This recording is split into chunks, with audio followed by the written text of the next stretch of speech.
Welcome to the Lyfe Podcast. So, Mr. Olton, on your Lyfe Network website, there's a course called your BCP course that's available for people to take. Yeah. Elaborate on your BCP course and tell us what that's all about.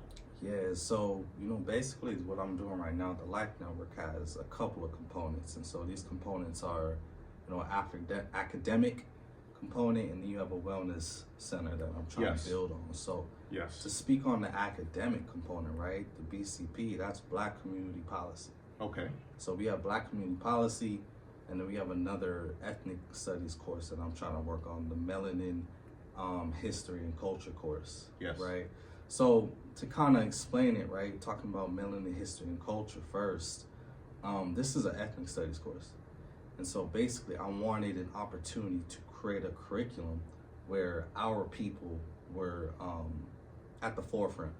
We talk about the successes of the Black community. We talk about the successes of our ancestors. Yes. And what we've been through, but more specifically through our perspective, our lens. Yes. Right? Rather than getting history books that are administered by a school district that is majority non-Black. Yes. You know what I mean? So it was important for me to create that course because I feel like it's important for us, again, to control our narrative. Absolutely. Right? And control the things that we've been through, because who can discuss it and speak it more than we can? Yes. And so now I feel like once we know our history, once we understand our culture, the predicaments that we're in, Yes. right, now you can move into Black community policy. So Yes. that's the BCP. Once you have an understanding of who you are, where you came from, where you can go, now let's start creating our own policies, and let's start initiating it, not to just government, but to businesses that are interested in, advocating for Black folks, connecting with Black folks, helping out Black folks. Yes. That's really where that idea came from. And so, when you talk about Black community policy, I don't recall there being a lot of, public policy organizations that are ran by Black folks, especially in California. I can't really think of a lot. So Yes. I think it's important for us to have ownership of that, and again, control our narrative and control the things that we want to do and the solution that we want to come up with. Yes. Because who knows the Black community better than Black people?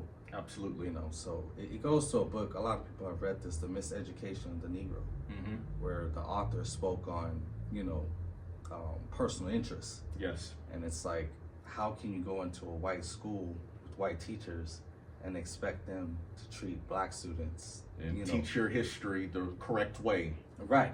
What I mean? And even care to teach it the correct way. Exactly. I mean, that's the biggest component, is even Yes. that care.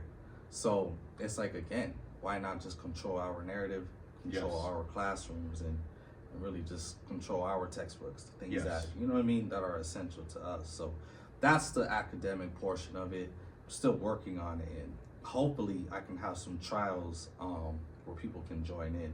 I actually last year was able to do a town hall Yes. where I was able to speak on the reparations movement and discuss the African American reparation movement here in California. The Reparations Task Force. Exactly. The 3721 code. That was 3121. Oh, I okay. think it was AB 3121. Yeah. Yeah. So basically, that's what that did. It was a bill in California that has set up African American task force Yes. to study reparations Yes. and give solutions.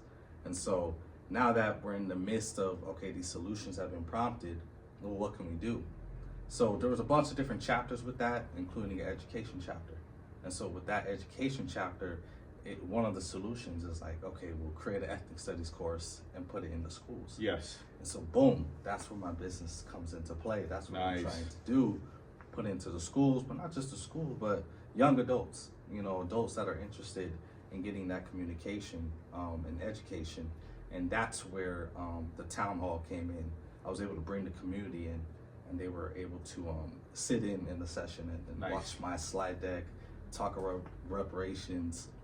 It was a good time. I mean, it's definitely a time in my life that I'm very proud of. I even got the city of Riverside to sponsor it. Nice. You know what I mean? So Yes. it was a great time, and that's one of my accomplishments. So in terms of the academic portion, that's what I'm working on.